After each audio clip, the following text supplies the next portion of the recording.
ಗದಗ ಬಿಪಿನ್ ಮತ್ತು ವಿನಯ್ ಚಿಕ್ಕಟ್ಟಿ ಕಾಲೇಜು ಪ್ರಥಮ PUC ವಿದ್ಯಾರ್ಥಿಗಳಿಗೆ ಶುಭೋದಯ. ಕನ್ನಡ ಭಾಷಾ ವಿಷಯದ ಪದ್ಯ ಒಂದನ್ನು ಇವತ್ತು ನಾವು ಆನ್ಲೈನ್ ವಿಡಿಯೋದಲ್ಲಿ ನೋಡುವಂಥ ವ್ಯವಸ್ಥೆಯನ್ನು ಮಾಡಿಕೊಳ್ಳೋಣ. ಪ್ರಸ್ತುತ ತಮಗೆ ತಿಳಿಪಡಿಸಿರುವಂತಹ ಪದ್ಯ ಮೊದಲನೆಯ ಪದ್ಯ, ಕನ್ನಡ ಭಾಷೆಯ ಮೊದಲನೆಯ ಪದ್ಯ ಯಾವುದು ಅಂತ ಕೇಳಿದರೆ ದುರ್ಯೋಧನ ವಿಲಾಪ. ರನ್ನ ಕವಿ ಬರೆದಂತಹ ಒಂದು ಕಾವ್ಯದಿಂದ ಆಯ್ದುಕೊಳ್ಳಲಾದಂಥದ್ದು. ಮೊದಲಿಗೆ ನಾವು ಈ ಕಾವ್ಯವನ್ನು ಬರೆದಂತಹ ಕವಿಯ ಬಗ್ಗೆ ಮಾಹಿತಿಯನ್ನು ಪಡ್ಕೊಳ್ಳೋಣ. ಮೊದಲಿಗೆ ರನ್ನ ಕವಿಯ ಪರಿಚಯ.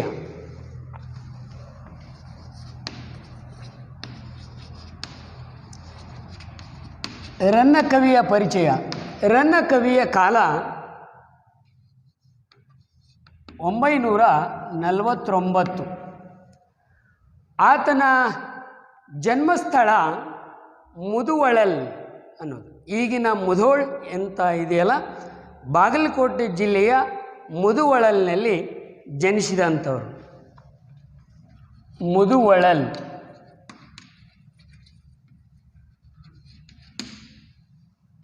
ಆತನ ತಂದೆ ಜೀನವಲ್ಲಭ, ತಾಯಿ ಅಬ್ಬಲಬ್ಬೆ. ಇವರ ಪೂರ್ವಜರು ಬಳೆಗಾರ ವೃತ್ತಿಯಲ್ಲಿ ಇದ್ದರು. ಆ ಬಳೆಗಾರ ವೃತ್ತಿಯನ್ನು ನಡೆಸುತ್ತಿರುವಂತಹ ಸಂದರ್ಭದೊಳಗೆ ರನ್ನ ಕವಿಗೆ ಆ ವೃತ್ತಿಯನ್ನು ಮಾಡುವ ಮನೋಇಚ್ಛೆ ಇರದ ಕಾರಣ ಆತ ವಿದ್ಯೆಯನ್ನು ಪಡೆಯಬೇಕೆಂಬ ಉತ್ಸುಕತೆಯಿಂದ ಶ್ರವಣ ಬೆಳಗೋಳಕ್ಕೆ ಬರ್ತಾನೆ ರನ್ನ ಮಹಾಕವಿ. ಇಂಥ ರನ್ನ ಮಹಾಕವಿ ಶ್ರವಣ ಬೆಳಗೋಳದಲ್ಲಿ ಅಂದಿನ ಗಂಗರಾಜರ ಮನೆತನದ ಮಂತ್ರಿಯಾದಂಥ ಚಾವುಂಡರಾಯನ ಆಸ್ಥಾನದಲ್ಲಿ ಆಶ್ರಯವನ್ನು ಪಡೆದುಕೊಂಡು ತನ್ನ ವಿದ್ಯಾಭ್ಯಾಸವನ್ನು ಮುಂದುವರಿಸ್ತಾನೆ.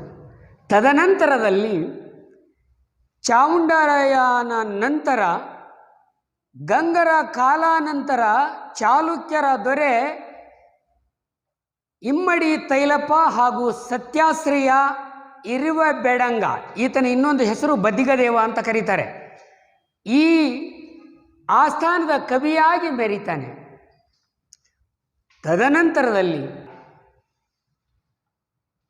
ದಾನ ಚಿಂತಾಮಣಿ ಅತ್ತಿಮಬ್ಬೆ, ಲಕ್ಕುಂಡಿಯ ಅತ್ತಿಮಬ್ಬೆಯ ಆಸ್ಥಾನದಲ್ಲಿದ್ದಂತಹ ಸಂದರ್ಭದಲ್ಲಿ ಅತ್ತಿಮಬ್ಬೆಯ ಪ್ರೋತ್ಸಾಹದಿಂದ ಕಾವ್ಯವನ್ನು ರಚನೆ ಮಾಡಿದ ಅಂತ ಒಂದಿಷ್ಟು ಮೂಲ ದಾಖಲೆಗಳನ್ನು ನಾವು ನೋಡ್ತೇವೆ. ಇದರ ಜೊತೆಗೇ ರನ್ನ ಮಹಾಕವಿ ಅದ್ಭುತವಾದಂತಹ ಕನ್ನಡ ಸಾಹಿತ್ಯ ಪರಂಪರೆಗೆ ಬಹಳ ಮುಖ್ಯವಾದಂತಹ 2 ಕಾವ್ಯಗಳನ್ನು ಕೊಡುಗೆ ನೀಡ್ತಾನೆ. ಒಂದು ಆಗಮಿಕ ಕಾವ್ಯ, ಅಂದರೆ ಧಾರ್ಮಿಕ ಕಾವ್ಯ, ಅಜಿತ ತೀರ್ಥಂಕರ ಪುರಾಣ ಅನ್ನೋ ಕೃತಿಯನ್ನು ಕನ್ನಡ ಸಾಹಿತ್ಯ ಲೋಕಕ್ಕೆ ಕೊಟ್ಟಂಥದ್ದು. ಧರ್ಮದ ತಿರುಳುಗಳನ್ನು ತಿಳಿಸುವ ಸಲುವಾಗಿಯೇ ಆ ಕಾವ್ಯವನ್ನು ಕೊಡ್ತಾನೆ. ಇನ್ನೊಂದು ಲೌಕಿಕ ಕಾವ್ಯ, ಈ ಲೋಕದ ಜನರ ವಿಷಯ ವಾಸನೆಗಳ ಆಧಾರದ ಮೇಲೆ ಕಾವ್ಯವನ್ನು ಕಟ್ಟುವಂಥ ಕೆಲಸ ಮಾಡ್ತಾನೆ. ಅದು ವಿಕ್ರಮಾರ್ಜುನ ಸಾಹಸ ಭೀಮ ವಿಜಯ ಅನ್ನೋದನ್ನು ನಾವು ಕಾಣ್ತೇವೆ. ಸಾಹಸ ಭೀಮ ವಿಜಯ, ಇದಕ್ಕೆ ಇನ್ನೊಂದು ಹೆಸರು ಗದಾಯುದ್ಧ ಅಂತಲೂ ಕರೀತಾರೆ. ಕುರುಕ್ಷೇತ್ರದ ಕೊನೆಯ ಸನ್ನಿವೇಶವನ್ನೇ ಆಯ್ಕೆ ಮಾಡಿಕೊಂಡು ಕಾವ್ಯವನ್ನು ರಚನೆ ಮಾಡಿದಂತಹ ಮೊದಲಿಗ. ಇದ್ರ ಜೊತೆಗೇ ರನ್ನ ಮಹಾಕವಿ ಇಡೀ ಕಾವ್ಯದಲ್ಲಿ ಭೀಮನಿಗೆ ದ್ರೌಪದಿಯನ್ನು ಪತ್ನಿಯನ್ನಾಗಿ ಮಾಡಿದಂತಹ ಏಕೈಕ ಕಾವ್ಯ ಯಾವುದಾದ್ರೂ ಇದ್ದರೆ ಅದು ರನ್ನ ರಚಿಸಿದಂತಹ ಗದಾಯುದ್ಧ ಅಥವಾ ಸಾಹಸ ಭೀಮ ವಿಜಯ ಅಂತ ಅನ್ನೋದನ್ನು ನೆನಪಿನಲ್ಲಿಟ್ಕೋಬೇಕು. ಇಂಥ ರನ್ನ ಮಹಾಕವಿ ರಚನೆ ಮಾಡಿದಂತಹ ಸಾಹಸ ಭೀಮ ವಿಜಯದಿಂದ, ಸಾಹಸ ಭೀಮ ವಿಜಯಂ ಅನ್ನೋ ಕೃತಿಯಿಂದ ಆಯ್ದುಕೊಳ್ಳಲಾದಂತಹ ಒಂದು ಪದ್ಯ ಭಾಗವೇ ದುರ್ಯೋಧನ ವಿಲಾಪ ಅನ್ನೋ ಈ ದುರ್ಯೋಧನ ವಿಲಾಪ ಅನ್ನೋ ಪದ್ಯವನ್ನು ಆತ ರಚನೆ ಮಾಡಿದಂತಹ ಸಾಹಸ ಭೀಮ ವಿಜಯ ಅಥವಾ ಗದಾಯುದ್ಧದಿಂದ ಆಯ್ಕೆ ಮಾಡಿಕೊಳ್ಳಲಾಗ್ಯದ. ಆದರೆ ಗದಾಯುದ್ಧಕ್ಕೆ ಆ ಮೂಲ ಆಕರ ಗ್ರಂಥ ಯಾವುದು ಅಂತ ಕೇಳಿದರೆ ಭಟ್ಟನಾರಾಯಣನ ವೇಣಿ ಸಂಹಾರ ಅನ್ನೋ ಕೃತಿ ಈತನ ಮೇಲೆ ಗಾಢವಾದಂಥ ಪ್ರಭಾವ ಬೀರಿ ಈ ಕಾವ್ಯ ಹುಟ್ಟಲಿಕ್ಕೆ ಕಾರಣ ಆಯಿತು ಅನ್ನೋದು ಈ ಚರಿತ್ರೆಯೊಳಗೆ ನಾವು ಓದ್ತೀವಿ, ಸಾಹಿತ್ಯ ಚರಿತ್ರೆಯೊಳಗೆ. ಇಂತಹ ರನ್ನ ಮಹಾಕವಿ ರಚನೆ ಮಾಡಿದಂತಹ ಒಂದು ಸಾಹಸ ಭೀಮ ವಿಜಯ ಅಲ್ಲದೆ ಇನ್ನೂ 3 ಕಾವ್ಯಗಳನ್ನು ರನ್ನಕಂದ ಅನ್ನೋ ಕೃತಿಯನ್ನು ಕಾಣಿಕೆಯಾಗಿ ನೀಡ್ತಾನೆ. ಇದರ ಜೊತೆಗೆ ಚಕ್ರೇಶ್ವರ ಚರಿತೆ, ಇನ್ನೊಂದು ಪರಶುರಾಮ ಚರಿತ್ರೆ ಅನ್ನೋ ಕೃತಿಗಳನ್ನು ಕೊಡ್ತಾನೆ. ಆದರೆ ಈ 3 ಕೃತಿಗಳು ಅನುಪಲಬ್ಧ ಅವ, 2 ಕೃತಿಗಳು ಮಾತ್ರ ಉಪಲಬ್ಧ ಆದವ ಅನ್ನೋದು ಎಲ್ಲರ ಗಮನಕ್ಕೂ ಇರಬೇಕಾದಂಥ ವಿಷಯ ಇದು. ಹಾಗಾದರೆ ದುರ್ಯೋಧನ ವಿಲಾಪ ಅನ್ನೋ ಕೃತಿಯ ಈ ಕಾವ್ಯದ ವಸ್ತು ಏನಂತ ಕೇಳಿದರೆ ಯುದ್ಧ ನಾಶದ ವಿದ್ಯೆ. ಯುದ್ಧ ಅನ್ನೋದು, ಯುದ್ಧದ ಜ್ಞಾನ ಇದೆಯಲ್ಲ, ಅದು ನಾಶಕ್ಕಾಗಿ ಇರುವಂತಹದ್ದು ಅನ್ನೋ ಒಂದು ನೀತಿಯನ್ನು ಹೇಳಿಕೊಡ್ತದೆ. ಯುದ್ಧವನ್ನು ಯಾರೂ ಒಪ್ಪುವುದಿಲ್ಲ ಅನ್ನೋದನ್ನು ತಿಳಿಸ್ಕೊಡ್ತದ. ಯುದ್ಧದಿಂದ ಆಗ್ತಕ್ಕಂಥ ಅನಾಹುತಗಳು ಏನು ಅನ್ನೋದಕ್ಕೆ ಸಾಕ್ಷಿಯಾಗಿ ಹಿರೋಶಿಮಾ ಮತ್ತು ನಾಗಾಸಾಕಿಗಳ ನಿದರ್ಶನಗಳು ನಮ್ಮ ಕಣ್ಣು ಮುಂದೆ ಆದ. ಹಾಗಾದರೆ ಇವತ್ತಿಗೆ ಬಿಟ್ಟವ ನಾವು ಇಲ್ಲ. ಯಾಕಂತ ಕೇಳಿದರೆ ಆಧುನಿಕ ವಿಚಾರಧಾರೆಗಳಲ್ಲಿ ಆಧುನಿಕ ಸಕಲ ಸಾಧನಗಳ ಮೇರೆಗೆ ಅದು ತನ್ನದೇ ಆದಂತಹ ರೂಪು ಚಾಪುಗಳನ್ನು ಮೂಡಿಸ್ಕೊಂಡೇ ತನ್ನ ಅಟ್ಟಹಾಸವನ್ನು ಮೆರಿಲಿಕ್ಕತ್ತದ. ಯುದ್ಧ ಮನುಷ್ಯತ್ವ ಮತ್ತು ಮಾನವೀಯತೆಯನ್ನು ಮರೆತು ಇಡೀ ಮಾನವ ಕುಲಕೋಟಿಗೆ ಕೊಡಲೆ ಪೆಟ್ಟಿಡುವಂಥದ್ದು ಅನ್ನೋದನ್ನು ಈ ಪಾಠದಲ್ಲಿ ಬರ್ತಕ್ಕಂಥ ದುರ್ಯೋಧನನ ಒಂದು ಪಾತ್ರದೊಳಗೆ ನಮಗೆ ಎದ್ದು ಕಾಣ್ತದೆ. ದುರ್ಯೋಧನ ಯಾರ ಮಾತನ್ನೂ ಕೇಳಲಾರದ, ಒಂದು ಗರ್ವ ಅಹಂಕಾರ ಅನ್ನೋದರ ಅಡಿಯೊಳಗೆ ತನ್ನ ಮನಸ್ಸನ್ನು ನಿರ್ಮಾಣ ಮಾಡಿಕೊಂಡಂಥ ದುರ್ಯೋಧನ ಅಂತಿಮ ದಿನಗಳು ಏನಾದವು ಅನ್ನೋದನ್ನು ಈ ಕಾವ್ಯ ನಮಗೆ ತಿಳಿಸ್ಕೊಡ್ತದೆ. ಇದ್ರ ಜೊತೆಗೇ ದುರ್ಯೋಧನ ಕೇವಲ ಅಹಂಕಾರಯುತವಾಗಿ ಇದ್ದಂತಹ ಮನಸ್ಸುಳ್ಳವಲ್ಲ. ಅದರ ಜೊತೆಗೆ ಅವನೊಳಗೂ ಒಂದಷ್ಟು ಮನುಷ್ಯತ್ವ ಅನ್ನೋದು ಇತ್ತು. ತನ್ನವರನ್ನು ಕಳ್ಕೊಂಡಾಗ, ತನ್ನ ಸ್ನೇಹಿತನನ್ನು ಕಳ್ಕೊಂಡಾಗ, ತನ್ನ ಮಗನನ್ನು ಕಳ್ಕೊಂಡಾಗ, ತನ್ನ ತಮ್ಮಂದಿರನ್ನು ಕಳ್ಕೊಂಡಾಗ, ಜೊತೆಗೆ ವೈರಿ ಪಕ್ಷದವರಾದಂತಹ ಪಾಂಡವರ ಮಗನಾದಂಥ ಅಭಿಮನ್ಯುವನ್ನೂ ಕೂಡ ಆತನ ಶೌರ್ಯವನ್ನು ವರ್ಣನೆ ಮಾಡ್ತಾನೆ. ಹಾಗಾದರೆ ಆ ವರ್ಣನೆ ಮಾಡುವಂಥ ಮಾತುಗಳನ್ನು ಕೇಳಿದಾಗ ದುರ್ಯೋಧನೊಳಗ ಒಂದಿಷ್ಟು ಶೌರ್ಯಕ್ಕೆ ಬಹಳಷ್ಟು ಬೆಲೆ ಕೊಡ್ತಿದ್ದ ಅನ್ನೋದು ಆತನ ಮಾತಿನೊಳಗೆ ನಮಗೆ ಸಿಗ್ತದೆ. ದುರ್ಯೋಧನ ಛಲಕ್ಕಾಗಿ ಹೋರಾಟ ಮಾಡಿದ, ಅದಕ್ಕಾಗಿ ಆತನನ್ನು ಛಲದಂಕ ಮಲ್ಲ ಅಂತ ಕರೀತಾರೆ ದುರ್ಯೋಧನನನ್ನು. ಇದರ ಜೊತೆಗೇ ಬಹಳ ಪ್ರಮುಖವಾಗಿ ನಾವು ಈ ಕಾವ್ಯದಲ್ಲಿ ತಿಳ್ಕೊಳ್ಬೇಕಾದದ್ದು ಏನು ಅಂತ ಕೇಳಿದರೆ, ದುರ್ಯೋಧನ ತನ್ನವರನ್ನು ಯುದ್ಧ ರಣಭೂಮಿಯಲ್ಲಿ ತನ್ನವರನ್ನೆಲ್ಲ ಕಳ್ಕೊಂಡಂಥ ಸಂದರ್ಭದೊಳಗೆ ಯಾವ ರೀತಿಯಾಗಿ ಆತ ರೋಧಿಸಿದ, ನೊಂದುಕೊಂಡ, ಅತ್ತ ವಿಲಾಪಗೈದ. ವಿಲಾಪ ಅಂದರೆ ರೋಧನೆ, ದುಃಖಿಸು, ಅಳು ಅನ್ನೋ ಅರ್ಥ. ದುರ್ಯೋಧನ ಹೇಗೆ ಅತ್ತ, ದುರ್ಯೋಧನ ದುಃಖ ಏನು ಅನ್ನೋದು ಈ ಕಾವ್ಯ.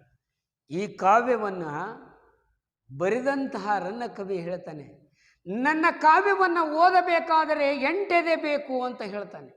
8 ಎದೆ ಬೇಕಂತ, ಅಷ್ಟು ಪ್ರಬುದ್ಧ ಮಾನವ.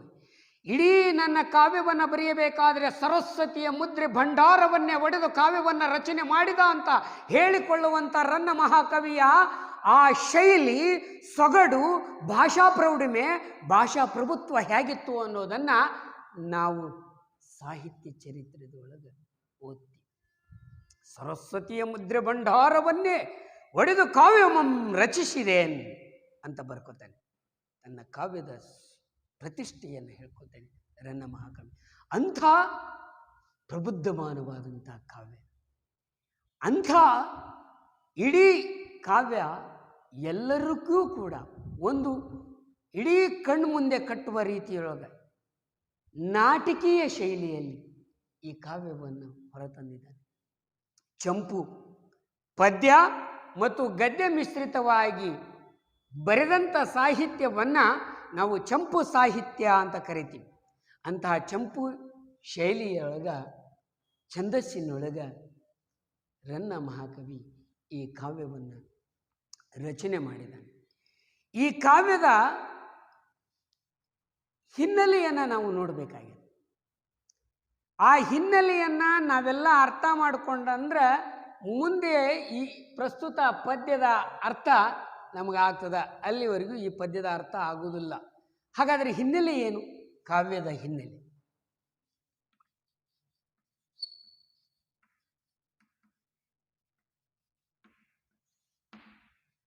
ಬಹುಶಃ ಎಲ್ಲ ವಿದ್ಯಾರ್ಥಿಗಳು ಮಹಾಭಾರತದ ಕಥೆಯನ್ನು ನೀವೆಲ್ಲ ಕೇಳಿದ್ದೀರಿ, ನೀವೆಲ್ಲ ಓದ್ಕೊಂಡಿದ್ದೀರಿ. ಆ ಮಹಾಭಾರತದ ಕಥೆಯೊಳಗೆ ಬರ್ತಕ್ಕಂಥದ್ದು,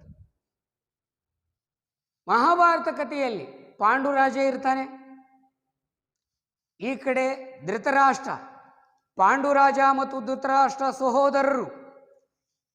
ಪಾಂಡುರಾಜನ ಮಡದಿ ಪಾಂಡುರಾಜ,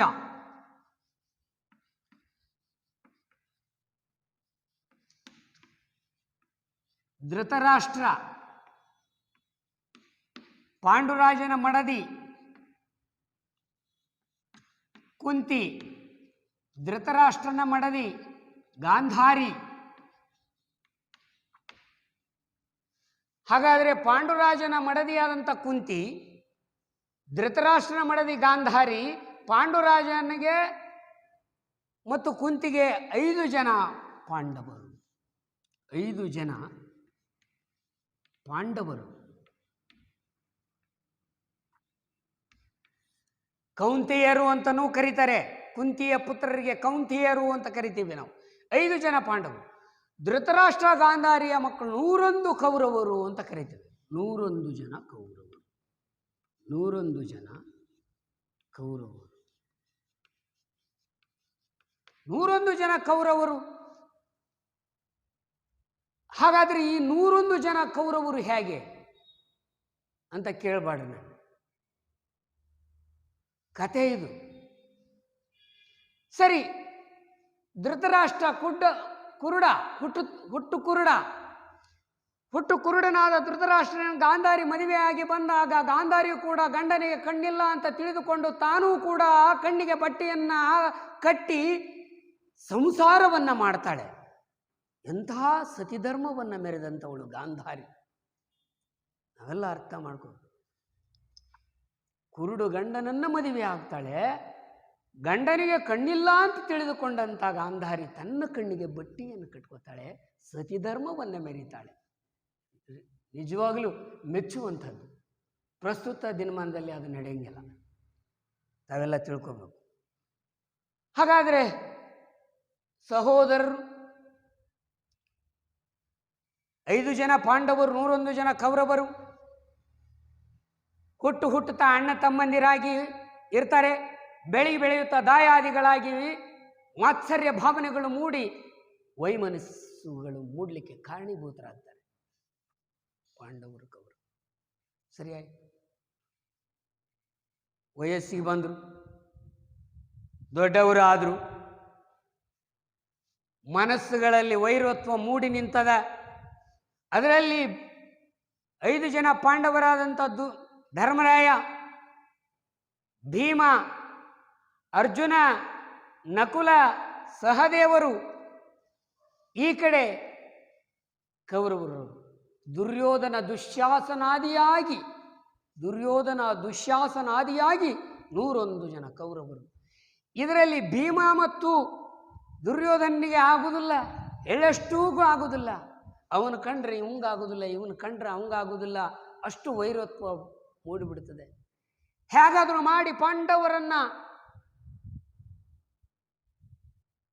ಬಗ್ಗು ಬಡಿಯಬೇಕು ಅನ್ನುವ ವಿಚಾರವನ್ನು ಇಟ್ಟುಕೊಂಡಂತಹ ದುರ್ಯೋಧನ ಪಗಡೆ ಆಟಕ್ಕೆ ಕರೀತಾನೆ. ಪಗಡೆ ಆಟದಲ್ಲಿ ಪಾಂಡವರನ್ನು ಮೋಸದ ದಾಳದಿಂದ ಸೋಲಿಸಿಬಿಡ್ತಾನೆ. ತನ್ನವರನ್ನ, ತನ್ನ ಮಡದಿಯನ್ನು ಕೂಡ ಪಣಕ್ಕಿಡುವಂಥ ಪರಿಸ್ಥಿತಿಗೆ ಧರ್ಮರಾಯ ಬರ್ತಾನೆ. ಹಾಗಾದರೆ ಧರ್ಮರಾಯ ತನ್ನವರನ್ನ ತಾನು ಸೋತ್ಕೊಂಡು ಮಡದಿಯಾದಂಥ ದ್ರೌಪದಿಯನ್ನೂ ಕೂಡ ಪಣಕ್ಕಿಟ್ಟು ಆಕೆಯನ್ನೂ ಸೋಲಿಸ್ತಾನೆ. ದುರ್ಯೋಧನ ಅಟ್ಟಹಾಸ ಮೆರೀತಾನೆ. ದುರ್ಯೋಧನ ತನ್ನ ಶೇಡನ್ನು ತೀರಿಸಿಕೊಳ್ಳಲಿಕ್ಕೆ ಇನ್ನೂ ಕೂಡ ಅತೃಪ್ತನಾಗಿ ಕಾಯ್ತಾ ಇರ್ತಾನೆ. ದುಶ್ಯಾಸನಿಗೆ ಹೇಳ್ತಾನೆ, ಆ ದ್ರೌಪದಿಯನ್ನು ಸೋತಂತ ಸಂದರ್ಭದೊಳಗೆ ದ್ರೌಪದಿಯನ್ನ ಆಕೆಯ ಮುಡಿಯನ್ನು ಹಿಡಿದು ಎಳೆದು ತಂದು ಸಭೆಗೆ ತೆಗೆದುಕೊಂಡು ಬಾ ಎಂದು ದುಶ್ಯಾಸನಿಗೆ ಆದೇಶ ಮಾಡಿದಾಗ ದುಶ್ಯಾಸನ ಹೋಗ್ತಾನೆ. ದ್ರೌಪದಿ ಹತ್ರ ಹೋಗಿ ಹೇಳ್ತಾನೆ, ದ್ರೌಪದಿ, ದುರ್ಯೋಧನ ನಿನ್ನನ್ನು ಬರೋ ಹೇಳಿದ್ದಾನೆ, ಬಾ ಅಂತ. ಇಲ್ಲ, ನಾನು ಬರೋದಿಲ್ಲ, ನಾನು ಪುಷ್ಪವತಿಯಾಗಿದ್ದೇನೆ, ಇಂದು ಬರಲಿಕ್ಕಾಗುವುದಿಲ್ಲ ಅಂತ ಹೇಳಿದಾಗ ದುಶ್ಯಾಸನ ತನ್ನಣ್ಣನಾದಂಥ ದುರ್ಯೋಧನ ಹತ್ರ ಬಂದು, ಇವತ್ತು ಪುಷ್ಪವತಿಯಾಗಿದ್ದಾಳಂತೆ, ಅದಕ್ಕೆ ಬರುವುದಿಲ್ಲ ಅಂತ ಹೇಳಿದಾಗ ಎಷ್ಟು ನಿಕೃಷ್ಟ ಮನಸ್ಸಿನಿಂದ ಮಾತಾಡ್ತಾನೆ ದುರ್ಯೋಧನ ಅನ್ನೋದನ್ನ ಭೀಮನ ಮೇಲಿನ ಶೇಡಿಗೆ ಶೇಡು ಎಷ್ಟಿತ್ತು ಅನ್ನೋದನ್ನ, ಶಿಟ್ಟು ಎಷ್ಟಿತ್ತು ಅನ್ನೋದನ್ನ ರನ್ನ ಕವಿ ಬಹಳ ಚಂದ ಹೇಳ್ತಾನೆ. ಪುಷ್ಪವತಿಯಾಗಿರುವಳೆ, ಎಳೆದುತ್ತಾ ಅವಳನ್ನು ಸಭೆಯ ಮಧ್ಯದಲ್ಲಿ ಫಲವತಿಯಾಗಲಿ ಅನ್ನೋ ಮಾತನ್ನ ಕೇಳಿದಾಗ ಹೆಂಗಳೆಯರ ಬಗ್ಗೆ ದುರ್ಯೋಧನಿಗಿದ್ದಂತಹ ಕೆಟ್ಟ ಭಾವನೆಗಳು ಎಷ್ಟು ಇದ್ವು ಅನ್ನೋದನ್ನು ರನ್ನ ಕವಿ ಬಹಳ ಮಾರ್ಮಿಕವಾಗಿ ವರ್ಣನೆ ಮಾಡ್ತಾನೆ. ಆವಾಗ ದುಶ್ಯಾಸನ ಅವಳನ್ನು ಹಿಡಿದು ತಂದು ಸಭೆ ಮಧ್ಯದೊಳಗೆ ವಸ್ತ್ರಾಪಹರಣವನ್ನು ಮಾಡುವಂತಹ ಒಂದು ಸನ್ನಿವೇಶ ನಡೆದು ಹೋಗ್ಬಿಡ್ತದೆ. ಮುಂದೆ ಅವರು ಕೊನೆಗೆ ಒಪ್ಪಂದದ ಮೇರೆಗೆ 1 ವರ್ಷ ಅಜ್ಞಾತವಾಸ ಹಾಗೂ ಅದರ ಜೊತೆಗೇ 12 ವರ್ಷ ವನವಾಸವನ್ನು ಅನುಭವಿಸುವಂತಹ ಒಂದು ನಿರ್ಬಂಧದ ಅಡಿಯೊಳಗೆ ಎಲ್ಲರನ್ನು ಅಡವಿಗೆ ಅರಣ್ಯವಾಸವನ್ನು ಅನುಭವಿಸಬೇಕಾಗ್ತದೆ. ಅಜ್ಞಾತವಾಸವನ್ನು ವಿರಾಟ ರಾಜನ ಆಸ್ಥಾನದಲ್ಲಿ ಅವರು ಪಾಂಡವರೆಲ್ಲರೂ ಅದನ್ನು ಮಾಡ್ತಾರೆ.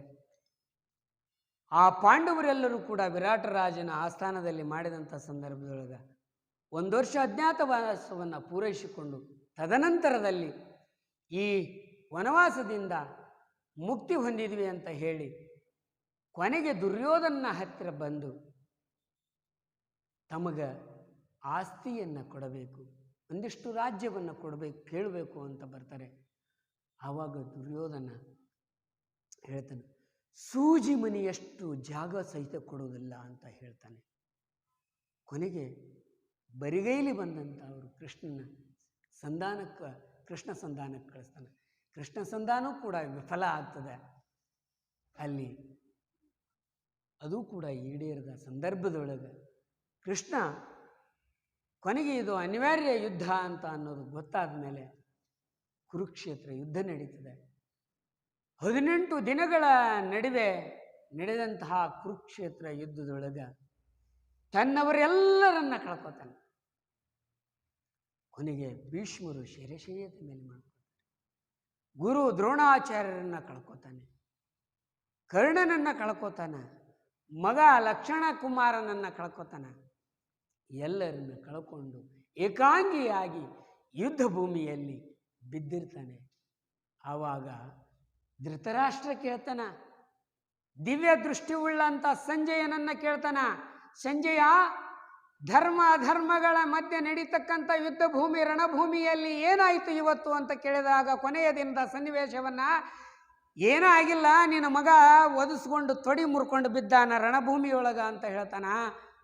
ನೋವಾಗತ್ತ ಮಗಗೆ. ಹಿಂಗಾದ್ರು ಎಷ್ಟು ಹೇಳಿದ್ರು ಕೇಳಲಿಲ್ಲಲ್ಲ ಮಗ ಅಂತ ಹೇಳಿ ಧೃತರಾಷ್ಟ್ರ ಸಂಜಯ ಹಾಗಾದ್ರೆ ಹೋಗುಣು, ದುರ್ಯೋಧನಿಗೆ ಒಂದಿಷ್ಟು ಬುದ್ಧಿ ಮಾತು ಹೇಳೋಣ, ಇಲ್ಲಿಗೆ ಮುಗಿಸ್ಬಿಡು ನೀವು. ಎಲ್ಲರನ್ನೂ ಕಳ್ಕೊಂಡಾನ, ಯುದ್ಧ ಭೂಮಿಯೊಳಗೆ ಎಲ್ಲರೂ ಹೋಗ್ಯಾರ, ಇನ್ನೇನದ, ಇದ್ದು ಒಬ್ಬ ಮಗನಾರ ಉಳಿಸ್ಕೊಳ್ಳೋಣ, ಹೋಗು ನಡಿ ಅಂತ ಹೇಳಿ ಯುದ್ಧ ಭೂಮಿಗೆ ಬರ್ತಾರ. ಅವಾಗ ಬಂದು ಬುದ್ಧಿ ಮಾತನ್ನ ಹೇಳ್ತಾರೆ. ಬುದ್ಧಿ ಮಾತು ಹೆಂಗೆ ಹೇಳ್ತಾರ ಅಂತ ಕೇಳಿದ್ರ, ಅಯ್ಯೋ ದುರ್ಯೋಧನ, ನೀನು ಎಲ್ಲರನ್ನೂ ಕಳ್ಕೊಂಡ್ಬಿಟ್ಟಿವಿ, 101 ಮಂದಿ ಮಕ್ಕಳನ್ನು ಕಳ್ಕೊಂಡಿವಿ. 101 ಮಂದಿ ಮಕ್ಕಳನ್ನು ಕಳ್ಕೊಂಡ್ರೆ ನನಗೆ ನೋವು ಆಗ್ತದೋ ಇಲ್ಲೋ ಗೊತ್ತಿಲ್ಲ, ಆದರೆ ನಾಳೆ ಆ 101 ಮಕ್ಕಳನ್ನು ನಿನ್ನ ಮುಖದೊಳಗೆ ಕಾಣ್ತೀನಿ, ನೀನು ಒಬ್ಬವಾದರೂ ಉಳ್ಕೋ, ಈ ಯುದ್ಧ ಇಲ್ಲಿಗೆ ನಿಲ್ಲಿಸ್ಬಿಡು. ಪಾಂಡುರಾಜಗೆ ನಾ ಹೇಳ್ತೀನಿ, ಪಾಂಡುರಾಜನ ಮಕ್ಕಳಿಗೂ ನಾ ಹೇಳ್ತೀನಿ, ನನ್ನ ಮಾತು ಕೇಳ್ತಾರ ಅಂತ ಹೇಳ್ತಾನ. ಆದರೆ ದುರ್ಯೋಧನ ತಂದೆ ಮಾತು ಕೇಳೋದಿಲ್ಲ. ಆವಾಗ ರನ್ನ ಭಾಳ ಚಂದ ಹೇಳ್ತಾನೆ, ಧರ್ಮ ಅಧರ್ಮ ಅನ್ನೋ ಅಹಂಕಾರ ತುಂಬಿದವನ ಮುಂದೆ ಧರ್ಮದ ಮಾತುಗಳನ್ನ ಹೇಳಿದ್ರಪ್ಪ ಅಂದ್ರೆ ಧರ್ಮದ ಮಾತುಗಳು ಹಿಡಿಸುವುದಿಲ್ಲ ಅನ್ನೋದಕ್ಕೆ ದುರ್ಯೋಧನ ಒಂದು ಸಾಕ್ಷಿಯಾಗಿ ನಿಲ್ತಾನೆ. ಧರ್ಮದ ಮಾತು ಕೇಳುವುದಿಲ್ಲ. ಆವಾಗ ದುರ್ಯೋಧನ ಎಷ್ಟು ಚಲದಂಕ ಇದ್ದ ಅನ್ನೋದಕ್ಕೆ ಹೇಳ್ತಾನೆ.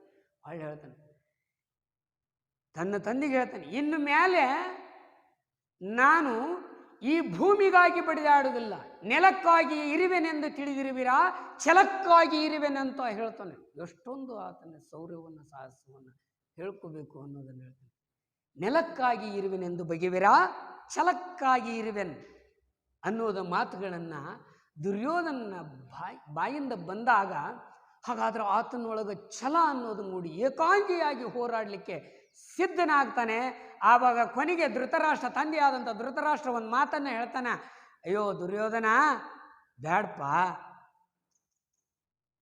ಇಂಥ ಉದ್ದಟತನಕ್ಕೆ ಕೈ ಹಾಕಬೇಡ, ನನ್ನ ಮಾತನ್ನ ಕೇಳು ಅಂತಂದಾಗ ಕೇಳದ ಪರಿಸ್ಥಿತಿಯನ್ನ ನೋಡಿ ಕೊನೆಗೆ ಇದು ಒಂದು ಮಾತರಾದರೂ ನಡೆಸ್ಕೊಡಪ್ಪ, ನೀನು ನಿಮ್ಮ ಅಜ್ಜನಾದಂಥ ಭೀಷ್ಮ ಶರಶಯ್ಯದ ಮೇಲೆ ಅದರ, ಆ ಶರಶಯ್ಯದ ಮೇಲೆ ಮಲಗಿರುವಂಥ ಭೀಷ್ಮರ ಮಾತನ್ನು ಒಂದು ಮಾತು ಕೇಳಿ, ಅವರ ಸಲಹೆಯನ್ನು ಕೇಳಿ ನೀನೇನು ಮಾಡು ಅಂತ ಕೇಳಿದ್ರೆ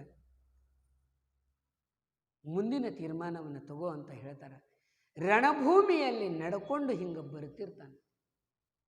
ಯುದ್ಧ ಭೂಮಿ, ಇಡೀ ಕುರುಕ್ಷೇತ್ರ ಯುದ್ಧ ನಡೆದು ರಕ್ತ ಕಾಲುವೆ ಹರಿದಂಗೆ ಹರಿತಾ ಇತ್ತು. ಹೆಣಗಳ ರಾಶಿ ಎಲ್ಲಿ ಬೇಕಲ್ಲಿ,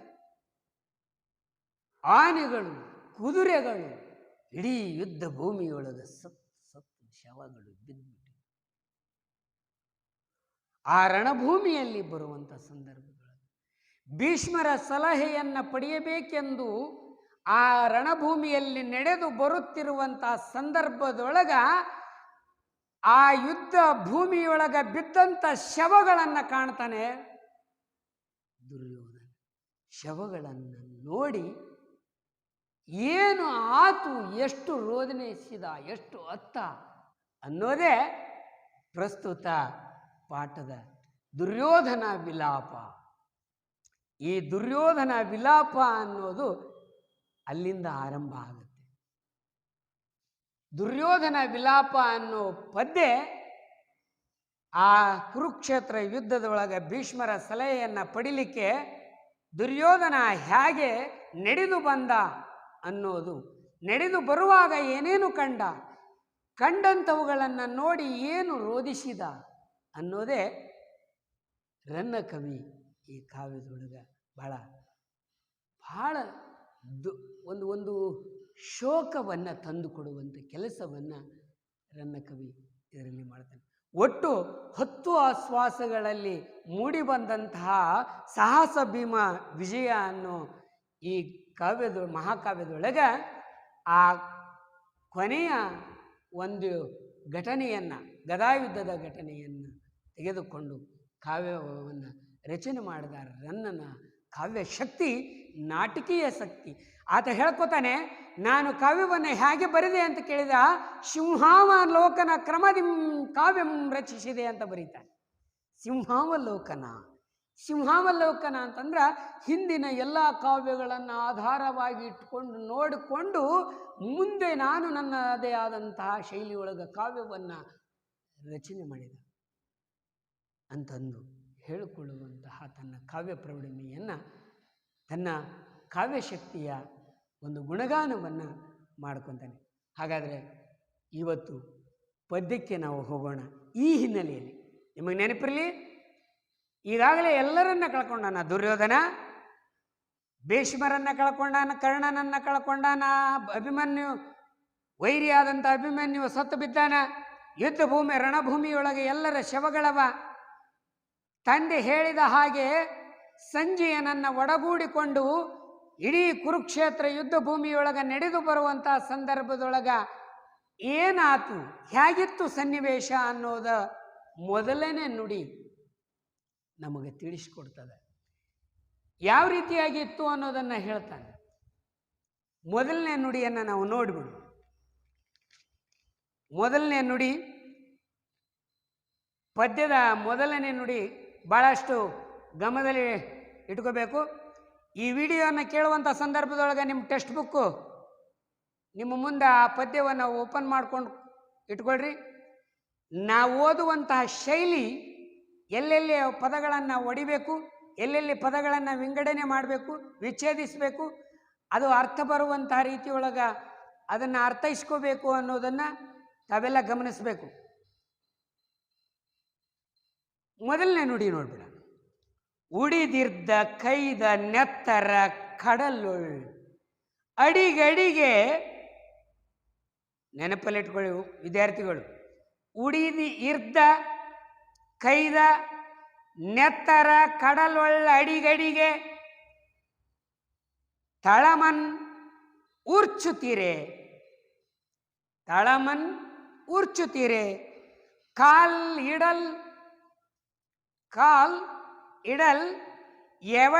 ಎಡೆ ಒಡಿಯದೆ, ಕಾಲ್ ಇಡಲ್ ಎಡೆ ಒಡಿಯದೆ, ಕುರುಪತಿ ದಡಿಗ ವೆಣಂಗಳನ್, ದಡಿಗ ವೆಣ, ವೆಣ ಪೆಣ, ತತ್ಸಮ ತದ್ಭವ, ತತ್ಸಮ ತದ್ಭವ. ನೆನಪಲ್ಲಿ ಇಟ್ಕೊಳ್ರಿ. ನಾಳೆ ವಾರ್ಷಿಕ ಪರೀಕ್ಷೆದೊಳಗೆ 2 ಅಂಕದ ಪ್ರಶ್ನೆಗಳನ್ನು ಇದನ್ನು ಕೇಳ್ತಾನೆ. ದಡಿವ ವೆಣಂಗಳ್, ಪೆಣಂಗಳ್, ವೆಣ ವಕಾರಕ್ಕ ಪಕಾರಾದೇಶ, ಪಕಾರಕ್ಕೆ ಹಕಾರ ಆದೇಶ. ವೆಣಂಗಳ್ ಪೆಣಂಗಳ್ ಹೆಣಂಗಳ್. ದಡಿಗ ವೆಣಂಗಳನೆ ಮೆಟ್ಟಿ ಮೆಲ್ಲನೆ ನಡೆದ, ದಡಿಗ ವೆಣಂಗಳನೆ ಮೆಟ್ಟಿ ಮೆಲ್ಲನೆ ನಡೆದವು. ಇನ್ನೊಮ್ಮೆ ಗಮನಿಸಬೇಕು ವಿದ್ಯಾರ್ಥಿಗಳು. ಉಡಿದ ಇರ್ದ ಕೈದ ನೆತ್ತರ ಕಡಲೊಳ ಅಡಿಗಡಿಗೆ ತಳಮನ್ ಊರ್ಚುತ್ತೀರೆ, ಕಾಲ್ ಇಡಲ್ ಎಡೆ ಒಡಿಯದೆ, ಕುರುಪತಿ ದಡಿಗ ವೆಣಂಗಳನೆ ಮೆಟ್ಟಿ ಮೆಲ್ಲನೆ ನಡೆದವು. ಇದನ್ನು ಬಿಡಿ ಬಿಡಿಯಾಗಿ ಓದಬೇಕಾದಾಗ ಬಹಳಷ್ಟು ಅರ್ಥಗರ್ಭಿತವಾಗಿ ಓದ್ಕೋಬೇಕು. ಅಂದರೆ ಅದರ ವಿವರಣೆ ನಿಮಗೆ ಸರಳವಾಗಿ ಅರ್ಥ ಆಗುತ್ತೆ ಅನ್ನೋದು ತಮ್ಮೆಲ್ಲರ ಗಮನಕ್ಕೂ ಇರಬೇಕಾಗತ್ತೆ. ಹಾಗಾದರೆ ಹೇಳ್ತಾನೆ, ಹೇಗೆ ನಡೆದು ಬಂದ ದುರ್ಯೋಧನ ಅನ್ನೋದನ್ನು, ದುರ್ಯೋಧನನು ಈ ರಣಭೂಮಿಯೊಳಗ ಕಾಲಿಟ್ಟ ಸಂದರ್ಭವನ್ನು ಕವಿ ಇಲ್ಲಿ ಬಹಳ ಮಾರ್ಮಿಕವಾಗಿ ವರ್ಣನಾತ್ಮಕವಾಗಿ ವಿವರಿಸಲಿದ್ದಾನೆ. ಏನಂದ? ಉಡಿದಿರ್ದ ಕೈದು, ಯುದ್ಧ ಭೂಮಿಯೊಳಗ ಎಲ್ಲಿ ಬೇಕಲ್ಲೇ ಆಯುಧಗಳು ಮುರಿದು ಬಿದ್ದಿದ್ವು. ಸಿಕ್ಕಾಪಟ್ಟಿ ಆಯುಧಗಳು ಮುರಿದು ಬಿದ್ದಿದ್ವು. ಬರ್ಚಿಯ ಖಡ್ಗ, ಕತ್ತಿ, ಡಾಲು ಇವೆಲ್ಲ ಮುರಿದು ಬಿದ್ದಿದ್ವು. ಮುರಿದು ಬಿದ್ದಂಥ ಆಯುಧಗಳು ನೆತ್ತರ ಕಡಲೊಳ್ಳ ಅಡಿಗಡಿಗೆ ಹೇಗೆ ಹೇಳ್ತಾನೆ ನೋಡ್ರಿ, ಇಡೀ ಕುರುಕ್ಷೇತ್ರದ ರಣಭೂಮಿಯಲ್ಲಿ ಆಯುಧಗಳು ಮುರಿದು ಬಿದ್ದಿದ್ವು. ಲಕ್ಷಾಂತರ ಜೀವ ಹಾನಿಯ ಪರಿಣಾಮದಿಂದ ಇಡೀ ಕುರುಕ್ಷೇತ್ರ ರಣಭೂಮಿ ರಕ್ತದ ಸಮುದ್ರವೇ ಅಲ್ಲಿದ್ದಿತು ಅಂತ ಬರೀತಾನೆ. ನೆತ್ತರ ಕಡಲು, ಇಡೀ ರಕ್ತನಾದ ಸಮುದ್ರವೇ ಅಲ್ಲಿ ಇತ್ತಂತೆ. ರಕ್ತದ ಸಮುದ್ರವೇ ಅಲ್ಲಿತ್ತು. ಆ ರಕ್ತದ ಸಮುದ್ರದಂತಿರುವಂತಹ ಕುರುಕ್ಷೇತ್ರದ ರಣಭೂಮಿಯೊಳಗೆ ಸಿಕ್ಕಾಪಟ್ಟೆ ಲಕ್ಷಾಂತರ 12 ಅಕ್ಷೋಹಿಣಿ ಸೈನ್ಯ ಸರ್ವನಾಶ ಆಗಿ ಹೋಗಿತ್ತು. 12 ಅಕ್ಷೋಹಿಣಿ ಸೈನ್ಯವನ್ನು ಕಳ್ಕೊಂಡಾನ ಈಗಾಗಲೇ ದುರ್ಯೋಧನ. ಇಡೀ ರಣಭೂಮಿಯೊಳಗೆ ಎಲ್ಲಿ ಬೇಕಲ್ಲಿ ಹೆಣಗಳು ರಾಶಿ, ಹೆಣದ ರಾಶಿ. ಅವರ ಆಯುಧಗಳು, ಬಳಕೆ ಮಾಡುವಂಥ ಆಯುಧಗಳು ಎಲ್ಲವೂ ಕೂಡ ಮುರಿದು ಬಿದ್ದಿದ್ವು. ಇಡೀ ಕುರುಕ್ಷೇತ್ರ ರಣಭೂಮಿ ಸಮುದ್ರದಂತೆ, ರಕ್ತದ ಸಮುದ್ರದಂತೆ ಆಗಿತ್ತು. ಅಂಥ ರಣಭೂಮಿಯೊಳಗ ಅಡಿಗೆ ಅಡಿ ಅಂದ್ರೆ ಪಾದ, ಅಡಿಗೆ ಪಾದ, ಹೆಜ್ಜೆಗೆ ಅಡಿಗೆ ಹೆಜ್ಜೆಗೆ ತಳಮನ್ನು ಉರ್ಚುತ್ತೀರಿ. ಯುದ್ಧ ಭೂಮಿ ಒಳಗ ದುರ್ಯೋಧನ ನಡ್ಕೊಂಡು ಬರುವಂಥ ಸಂದರ್ಭದೊಳಗ ಹೆಜ್ಜೆಗೂ ಕೂಡ ಆ ಆಯುಧಗಳು ರಕ್ತದ ಸಮುದ್ರದೊಳಗೆ ನಡ್ಕೊಂಡು ಬರುವಾಗ ರಕ್ತದ ಒಳಗೆ ಮುಳುಗಿ ಹೋದಂಥ ಆಯುಧಗಳು ಕಾಣೋದಿಲ್ಲ. ಕಾಣಲಾರ್ದಂಥ ಸಂದರ್ಭದೊಳಗ ಆ ಆಯುಧಗಳು ಏನು ಮಾಡ್ತಿದ್ವು ಅಂತ ಕೇಳಿದ್ರ, ಹೆಜ್ಜೆ ಇಟ್ಟ ತಕ್ಷಣನ ಚುಚ್ಚುತ್ತಿದ್ವಂತೆ. ಎಲ್ಲಿ ಕಾಲಿಡಬೇಕು ಅಂತ ದುರ್ಯೋಧನಿಗೆ ಗೊತ್ತಾಗದ ಪರಿಸ್ಥಿತಿ ಒಳಗ ಇಡೀ ಕುರುಕ್ಷೇತ್ರ ರಣಭೂಮಿ ರಣಭಯಂಕರವಾಗಿ ನಿಂತಿತ್ತಂತೆ. ಅಷ್ಟು ಜೀವಹಾನಿ, ಯುದ್ಧದ ಭೀಕರತೆಯನ್ನ ರನ್ನ ಕವಿ ಕಣ್ಣಿಗೆ ಕಟ್ಟುವಂಗೆ ಹೇಳ್ತಾನೆ. ಇಡೀ ರಕ್ತದ ಕಡಲಿನಲ್ಲಿ ಯೋಧರ ಆಯುಧಗಳೆಲ್ಲ ಮುರಿದು ಚೆಲ್ಲಾಪಿಲ್ಲಿಯಾಗಿ ಬಿದ್ದಿದ್ವಂತೆ. ಅಂಥ ಚೆಲ್ಲಾಪಿಲ್ಲಿಯಾಗಿ ಬಿದ್ದಂತಹ ಇಡೀ ಆಯುಧಗಳನ್ನು ಕೌರವರ ವಂಶಕ್ಕೆ ಇಂದ್ರನೆಂತಿರುವಂಥ ಕೌರವೇಂದ್ರನಾದಂಥ ದುರ್ಯೋಧನನು ಆ ನೆಲದಲ್ಲಿ ಮುರಿದು ಬಿದ್ದು ಹೂತು ಹೋಗಿರುವ ಆಯುಧಗಳ ಮೇಲೆಯೇ ಪಾದಗಳನ್ನು ಹೆಜ್ಜೆಗಳನ್ನು ಇಟ್ಟು ಊರಿ ಅದನ್ನು ಹೇಳ್ತಾನೆ. ತಳಮನ್ ಊರ್ಚಿತೀರೆ, ತಳಮನ್ ಊರ್ಚಿತೆ, ಪಾದಗಳನ್ನು ಊರುವಾಗ ಉರ್ಚಿತೀರೆ, ಚುಚ್ಚಲ್. ಇಡಲ್ ಎಡೆ, ಕಾಲು ಊರಲು, ಎಡೆ ಅಂದರೆ ಸ್ಥಳ. ಹೆಜ್ಜೆಯನ್ನು ಇಡಲಿಕ್ಕೆ ಸ್ಥಳ ಇರಲಿಲ್ಲ ಅಂತ, ಎಲ್ಲಿ ಇಡಬೇಕು ಅನ್ನೋದು ಸಹಿತ ಗೊತ್ತಾಗದ ಪರಿಸ್ಥಿತಿ ಒಳಗ ಆ ರಣಭೂಮಿ ಇತ್ತು, ಆ ರಣಾಂಗಣ ಆಗಿತ್ತು. ಹೆಜ್ಜೆ ಎಲ್ಲಿ ಇಡಬೇಕು ಅನ್ನೋದು ಗೊತ್ತಾಗದೇನೆ, ಎಡೆ ಒಡೆಯದೆ, ಜಾಗ ಸಿಗದೆ, ಸ್ಥಳ ಸಿಗದೆ, ಕುರುವಂಶದ ಒಡೆಯ, ಪತಿ ಅಂದ್ರೆ ಒಡೆಯ, ಇಲ್ಲಿ ಕುರುವಂಶಕ್ಕೆ ಒಡೆಯನಂತಿರುವಂತಹ ದುರ್ಯೋಧನನು ದಡಿಗ ದಡಿಗ ದಡಿಗ ಅಂದರೆ ದೊಡ್ಡದು, ದೊಡ್ಡದಾದಂತಹ ಹೆಣಗಳ ಮೇಲೆ ತನ್ನ ಪಾದವನ್ನು ಊರಿ ಮೆಟ್ಟಿ, ಆ ಹೆಣಗಳ ಮೇಲೆ, ದೊಡ್ಡ ಹೆಣಗಳ ಮೇಲೆ ತನ್ನ ಪಾದಗಳನ್ನು ಊರಿ ಮೆಲ್ಲನೆ ಸಂಜೆಯನ್ನೊಡಗೂಡಿ ಬರ್ತಾ ಇದ್ದಂತೆ. ಮೆಲ್ಲನೆ ನಡೆದವು, ಸಾವಕಾಶವಾಗಿ ಬರ್ತಾ ಇದ್ದಂತೆ. ನೆನಪಿರಲಿ, ಇದ್ರ ಪೂರ್ಣ ಸಾರಾಂಶ ನೆನಪಿಟ್ಕೊಳ್ಳಿ. ದುರ್ಯೋಧನನು ಯುದ್ಧ ಭೂಮಿಯೊಳಗ ಬರುತ್ತಿರುವಂಥ ಸಂದರ್ಭದೊಳಗ ಇಡೀ ಯುದ್ಧ ಭೂಮಿ ಹೇಗಿತ್ತು ಅಂತ ಕೇಳಿದರೆ ರಕ್ತದ ಸಮುದ್ರದಂತಿತ್ತು. ಇಡೀ ಯುದ್ಧ ಭೂಮಿಯಲ್ಲಿ ಇದ್ದಂತಹ ಸೈನಿಕರ ಆಯುಧಗಳೆಲ್ಲವೂ ಮುರಿದು ಚೆಲ್ಲಾಪಿಲ್ಲಿಯಾಗಿ ಬಿದ್ದಿದ್ವು. ಕಾಲು ಇಡಲಿಕ್ಕೆ ಇಟ್ಟು ನಡೆದು ಬರಲಿಕ್ಕೆ ಸ್ಥಳನೇ ಇಲ್ಲದ ರೀತಿಯೊಳಗ ಆ ಯುದ್ಧ ಭೂಮಿಯ ವಾತಾವರಣ ನಿರ್ಮಾಣಗೊಂಡಿತ್ತು. ಅಂಥದರಲ್ಲಿ ಕೌರವರ ಒಡೆಯನಾದಂಥ ದುರ್ಯೋಧನನು ಆ ಯುದ್ಧ ಭೂಮಿಯ ಮೇಲೆ ನಡೆದು ಬರುವಂಥ ಸಂದರ್ಭದೊಳಗ ಅಲ್ಲಿ ಬಿದ್ದಂಥ ದೊಡ್ಡ ದೊಡ್ಡದಾದ ಗಾತ್ರದ ಹೆಣಗಳ ಮೇಲೆ ತನ್ನ ಕಾಲುಗಳನ್ನು ಊರಿ ನಡೆದು ಬರ್ತಾ ಇದ್ದಂತೆ ಮೆಲ್ಲನೆ ಸಂಜೆಯನ್ನೊಡಗೂಡಿ ಬರ್ತಾ ಇದ್ದ. ಮೆಲ್ಲನೆ ನಡ್ಕೊಂಡು ಬರ್ತಾ ಇದ್ದ. ಆ ಮೆಲ್ಲನೆ ನಡ್ಕೊಂಡು ಬರುವಂತಹ ಸಂದರ್ಭದೊಳಗೆ ಹೇಗಿತ್ತು ಅದನ್ನು ವರ್ಣನೆ ಮಾಡ್ತಾನೆ ರನ್ನ ಕವಿ. ಹೇಗೆ ವರ್ಣನೆ ಮಾಡ್ತಾನೆ ರನ್ನ ಮಹಾಕವಿ? ಇಡೀ ಯುದ್ಧ ಭೂಮಿಯೊಳಗ ಆನೆಗಳ ಕಳೆಬರ ಹೇಗೆ ಬಿದ್ದಿದ್ದು, ಆನೆಗಳ ಗಜ ಸಮೂಹ ಹೇಗೆ ಶವವಾಗಿ ಬಿದ್ದಿದ್ದು, ಆ ಯುದ್ಧದ ಭೀಕರತೆಯನ್ನ.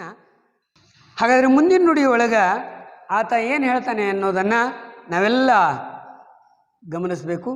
ಚಂಪು ಸಾಹಿತ್ಯ ಅದರೊಳಗೆ ಮೂಡಿ ಬಂದಂಥದ್ದು ಅದು. ಎರಡನೇ ನುಡಿಯ ವರ್ಣನೆಯನ್ನ ರನ್ನಕವಿ ಹೇಗೆ ಮಾಡ್ತಾನೆ ಅನ್ನೋದನ್ನ ನಾವೆಲ್ಲ ಗಮನಿಸೋಣ. ಇವ ಶೈಲಂಗಳನ್ನೇರಿ ಏರಿ ರುದಿರ ಸ್ತೋತ್ರಗಳಂ ದಾಂಟಿ ದಾಂಟಿ ಇಭದೋರ್ನ ನೀಲ ಲಲತಾ ಪ್ರತಾಪ ಪ್ರಧಾನ ವಿಪಿನ ವಾಂತಾಂಗಳೊಳ್ ಸಿಲ್ಕಿಸಿ ಸಿಲ್ಕಿ ಸಿಲ್ಕಿ ಬರಂಕೆಯ್ದು ಉರಿದೈದ ಸಂಜೆಯ ಶಿರಸ್ಕಂದಾವಲಂಬಮಂ ಕುರುಪ್ರಭು ಖಂಡಂ ಶರಜಾಲ ಜರ್ಜರಿತ ಗಾತ್ರ ತ್ರಾಣನಂ ದ್ರೋಣನಂ. ಯುದ್ಧ ಭೂಮಿಯಲ್ಲಿ ನಡೆದು ಬರುವಂಥ ಸಂದರ್ಭದೊಳಗ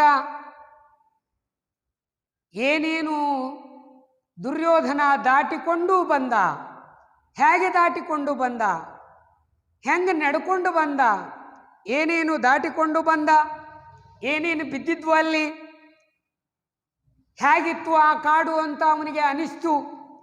ಆ ರಣಭೂಮಿಯನ್ನ ನೋಡಿದಾಗ, ಅಲ್ಲಿ ನಡೆದು ಬರುವಾಗ ಆತನಿಗೆ ಭಾಸವಾದಂತಹ ಮನೋಭಾವನೆಗಳೇನು, ಅದರ ಜೊತೆಗೆ ಸಂಜಯನನ್ನ ಆಶ್ರಯಿಸಿ ಬರುವಂತಹ ಸಂದರ್ಭದೊಳಗ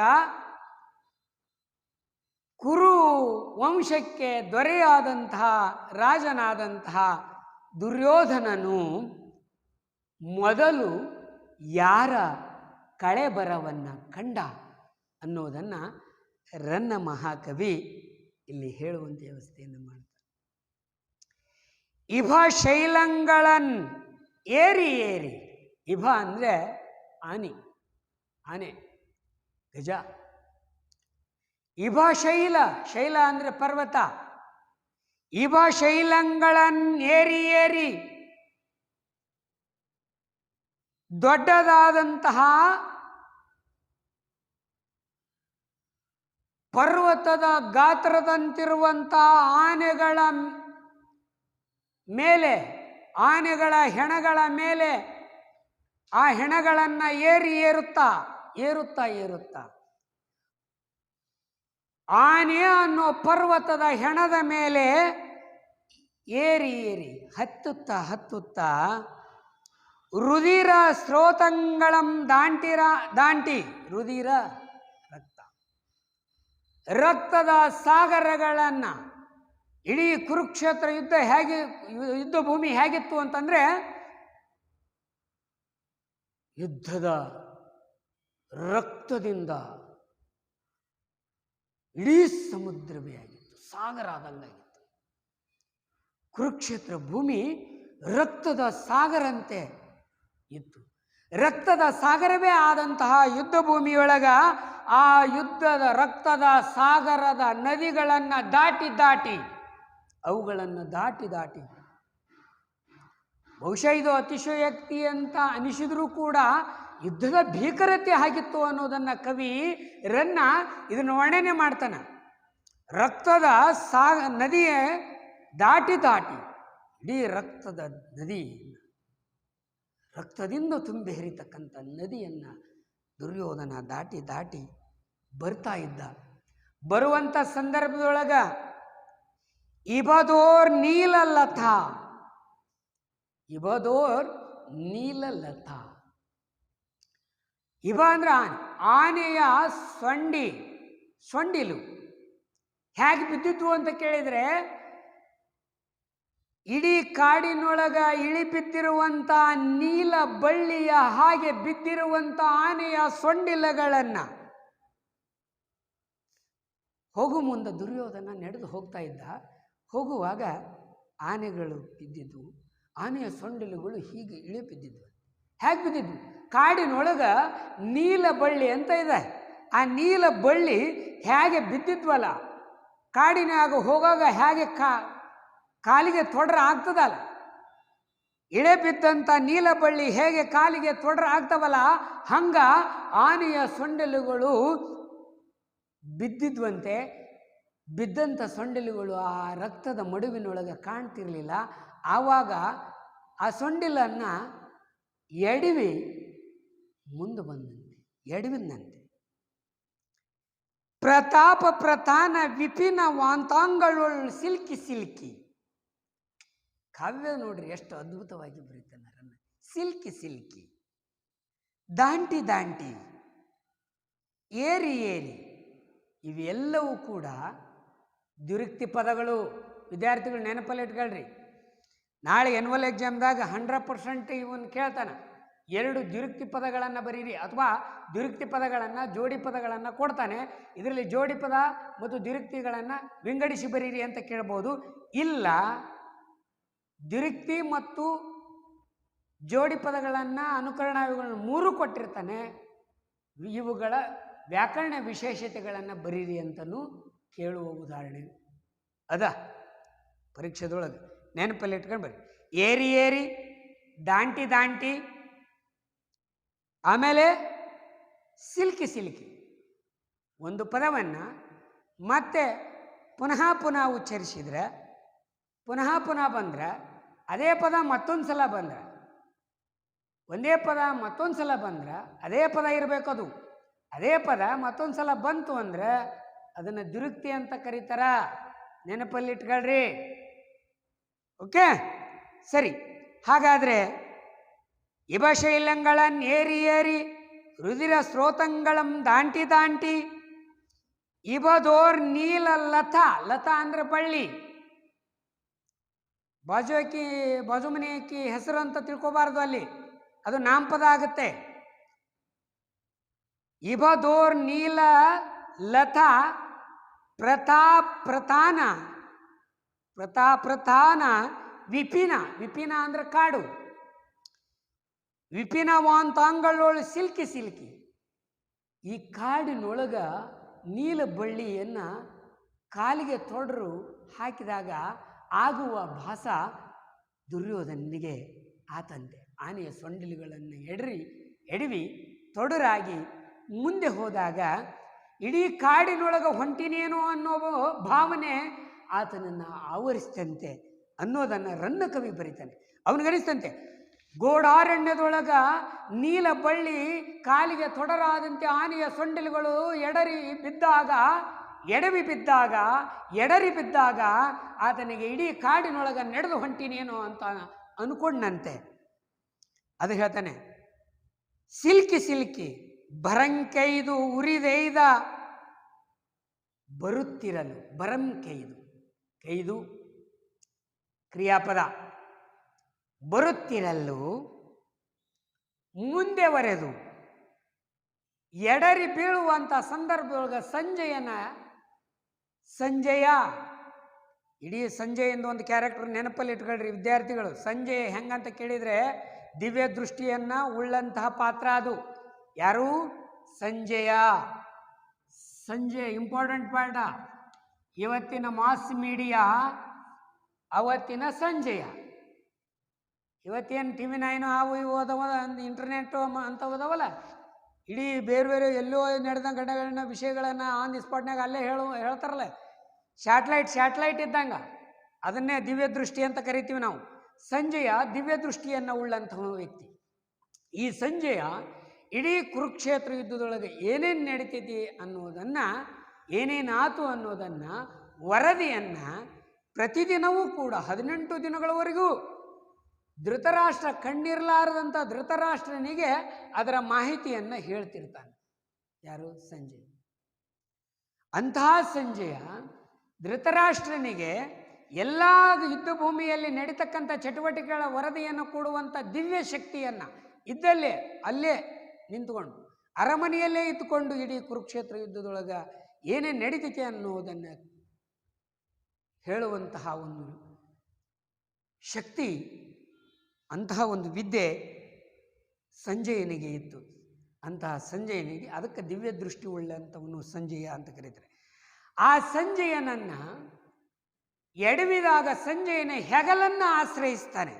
ಸಂಜಯ ಶಿರ ಸ್ಕಂದ. ಶಿರ ಅಂದರೆ ತಲೆ, ತಲೆಯ ಪಕ್ಕದಲ್ಲಿರೋ, ಸ್ಕಂದ ಅಂದರೆ ಭುಜ. ಆತನ ಭುಜವನ್ನು ಆಶ್ರಯಿಸಿ ಸ್ಕಂದಾವಲಂಬ ಅವಲಂಬಂ, ಸಂಜಯನ ಹೆಗಲನ್ನು ಆಶ್ರಯಿಸಿ ಕುರುಪ್ರಭು ಅವನು ಯಾವಾಗ ಇಡೀ ಕಾಡಿನೊಳಗ ನೀಲ ಬಳ್ಳಿಯು ತೊಡರಾದಂತೆ ಇಡೀ ಕಾಡಿನೊಳಗೆ ಹೊಂಟಿನೇನೋ ಅನ್ನೋ ರೀತಿಯೊಳಗೆ ಆತನ ಮನಸ್ಸಿಗೆ ಆ ಭಾವನೆಗಳು ಮೂಡಿ ನಿಂತಾಗ ಆತ ಎಡವಿದ ಸೊಂಡಿಲಗಳ ರಭಸಕ್ಕೆ ಸಂಜಯನ ಹೆಗಲನ್ನು ಆಶ್ರಯಿಸಿ ದುರ್ಯೋಧನ ಮುಂದೆ ಬರ್ತಾನೆ. ಮುಂದೆ ಬಂದು ಆತನ ಹೆಗಲನ್ನು ಆಶ್ರಯಿಸಿ ನಿಂತಾಗ ಶರಜಾಲ ಜರ್ಜರಿತ ಗಾತ್ರ ತ್ರಾಣನಂ ದ್ರೋಣನಂ ಕಂಡನು. ಏನನ್ನ ಕಂಡ? ಇಡೀ ರಣಭೂಮಿಯೊಳಗೆ ಮುಂದೆ ಬರುವಾಗ, ಆ ರಣಭೂಮಿಯಲ್ಲಿ ನಡೆದು ಬರುವಾಗ ಆನೆಯ ಸೊಂಡಿಲಗಳನ್ನು ಎಡವಿ ಬಿದ್ದಾಗ ಸಂಜಯನ ಹೆಗಲನ್ನು ಆಶ್ರಯಿಸಿದಾಗ ಮುಂದೆ ಆತನ ಕಣ್ಣಿಗೆ ಬೀಳ್ತದೆ. ಯಾರು ಬೀಳ್ತಾರ ಅಂತ ಕೇಳಿದರೆ ಶರಜಾಲ ಜರ್ಜರಿತ, ಶರ ಬಾಣಗಳ ಹಲವು ಲಕ್ಷಾಂಗಟ್ಟಲೆ ಬಾಣಗಳ ಹೊಡೆತಕ್ಕೆ ಜರ್ಜರಿತ ಗಾಶಿಗೊಂಡ, ಶರ ಬಾಣಗಳ ಹೊಡೆತಕ್ಕೆ ಗಾಶಿಗೊಂಡು ಬಿದ್ದಿರುವಂತಹ ದೊಡ್ಡದಾದಂಥ ದೇಹ ಬಿದ್ದಿರುವಂತಹ ಗಾತ್ರ ತ್ರಾಣನಂ ದ್ರೋಣನಂ, ಮಹಾಬಲಾಢ್ಯಾದಂತಹ ಬಿಲ್ವಿದ್ಯೆಯಲ್ಲಿ ಮಹಾಪಾರಂಗತಿಯನ್ನು ಪಡೆದಂತಹ ಇಡೀ ಕೌರವರು ಪಾಂಡವರಿಗೆ ವಿದ್ಯೆಯನ್ನು ಹೇಳಿಕೊಟ್ಟಂಥ, ಬಿಲ್ವಿದ್ಯೆಯಲ್ಲಿ ಅತಿಯಾದಂಥ ಪಾಂಡಿತ್ಯವನ್ನು ಉಳ್ಳಂತಹ ಗುರು ದ್ರೋಣಾಚಾರ್ಯರ ಕಳೆಬರಹ ಶವವನ್ನು ಕಾಣ್ತಾನೆ. ಶರಜಾಲ ಜರ್ಜರಿತ ಗಾತ್ರ ತ್ರಾಣನಂ ದ್ರೋಣನಂ, ಬಾಣಗಳ ಹೊಡೆತಕ್ಕೆ ಗಾಸಿಗೊಂಡು ಬಿದ್ದಿರುವಂತಹ ಗುರು ದ್ರೋಣಾಚಾರ್ಯರಾದಂಥವರ ಶವವನ್ನು ದುರ್ಯೋಧನ ನೋಡ್ತಾನೆ. ನೋಡಿ ಏನಂತಾನೆ ಅನ್ನೋದನ್ನು ಮುಂದಿನ ನುಡಿಯೊಳಗೆ ನೋಡೋಣ. ಈಗ ಎರಡನೇ ನುಡಿಯೊಳಗೆ ಇನ್ನು ಅದರ ಪೂರ್ಣ ಒಟ್ಟು ಸಾರಾಂಶವನ್ನು ನೆನಪಲ್ಲಿಟ್ಟಬೇಕು. ಹೆಣಗಳ ಮೇಲೆ ಕಾಲಿಟ್ಟು ನಡೆಯುತ್ತಿರುವ ಕೌರವೇಶ್ವರನ ಸ್ಥಿತಿಯನ್ನು ಕಂಡು ಅವನೊಡನಿದ್ದ ಸಂಜಯ ನೊಂದುಕೋತಾನೆ, ಕಣ್ಣೀರು ಗರಿತಾನೆ. ಅನುಜರನ್ನು ವಿಯೋಗದಿಂದ ಅಣ್ಣ ಸಂಬಂಧಿಕರನ್ನ ಗೆಳೆಯನನ್ನ ಕಳೆದುಕೊಂಡಂತ ನೊಂದು ಮುಂದೆ ಬರುತ್ತಿರುವಾಗ ದುರ್ಯೋಧನನಾದಂಥವನು ತನ್ನ ಗುರುಗಳಾದಂತಹ ದ್ರೋಣಾಚಾರ್ಯರ ಶವವನ್ನು ಎದುರುಗೊಳ್ಳುವಂಥ ಸಂದರ್ಭವನ್ನು ರನ್ನ ಮಹಾಕವಿ ಬಹಳ ಈ ಪದ್ಯದೊಳಗೆ ಮಾರ್ಮಿಕವಾಗಿ ಹೇಳುವಂಥದ್ದು, ವರ್ಣನಾತ್ಮಕವಾಗಿ ವಿವರಿಸುವುದನ್ನು ನಾವು ಕಾಣ್ತೇವೆ. ದುರ್ಯೋಧನ ರಣರಂಗದಲ್ಲಿ ಸತ್ತು ಬಿದ್ದಿದ್ದ ದೊಡ್ಡ ಆನೆಗಳ ಪರ್ವತದಂಥ ದೇಹವನ್ನು ಏರಿ ಹರಿಯುತ್ತಿರುವ ರಕ್ತದ ಕಾಲುವೆಯನ್ನು ದಾಟಿ ಮುಂದೆ ಸಾಗುತ್ತಿರುವಾಗ ದಟ್ಟವಾದಂಥ ಕಾಡಿನಲ್ಲಿ ಇಳಿಬಿದ್ದಿರುವ ನೀಲಬಳ್ಳಿಗಳಂತೆ ಚಾಚಿಕೊಂಡಿದ್ದ ಆನೆಗಳೆಂಬ ಸೊಂಡಿಲುಗಳನ್ನು ಎಡವಿದ್ದರಿಂದ ಕಾಲು ತೊಡರಿದನಂತೆ. ರಣರಂಗದಲ್ಲಿ ನಡೆಯುತ್ತಿದ್ದರೂ ಮಹಾ ಅರಣ್ಯದಲ್ಲಿ, ದೊಡ್ಡ ಅರಣ್ಯದಲ್ಲಿ ನಡೆಯುತ್ತಿರುವಂತೆ ಅವನಿಗೆ ಭಾಸವಾಯಿತಂತೆ. ಆಗ ಕೌರವನಾದಂಥ ದುರ್ಯೋಧನನು ಸಂಜಯನ ಹೆಗಲ ಮೇಲೆ ಕೈ ಹಾಕಿ ಕೆಳಕ್ಕೆ ಬೀಳದ ಹಾಗೆ ನಡೆದು ಬರುವಾಗ ನೂರಾರು ಬಾಣಗಳು ಶರಜಾಲಗಳು ಇಂದ ಜರ್ಜರಿತ ಗಾಶಿಗೊಂಡಿರುವ, ಹಾಗಾದರೆ ನೂರಾರು ಬಾಣಗಳ ಜಾಲಕ್ಕೆ ಸಿಕ್ಕಿ ಜರ್ಜರಿತವಾಗಿ ಸತ್ತು ಬಿದ್ದಿದ್ದ ದ್ರೋಣರ ಶವವನ್ನು ಕಾಣ್ತಾನೆ. ಆ ಶವವನ್ನು ನೋಡಿ ಮುಂದೆ ಸಾಗ್ತಾನೆ. ಮುಂದಿನ ವಿಡಿಯೋಯನ್ನು ನಾವು ಮುಂದಿನ ಅವಧಿಯೊಳಗೆ ನೋಡೋಣ. ತಮ್ಮೆಲ್ಲರಿಗೂ ಕೂಡ ಧನ್ಯವಾದಗಳು.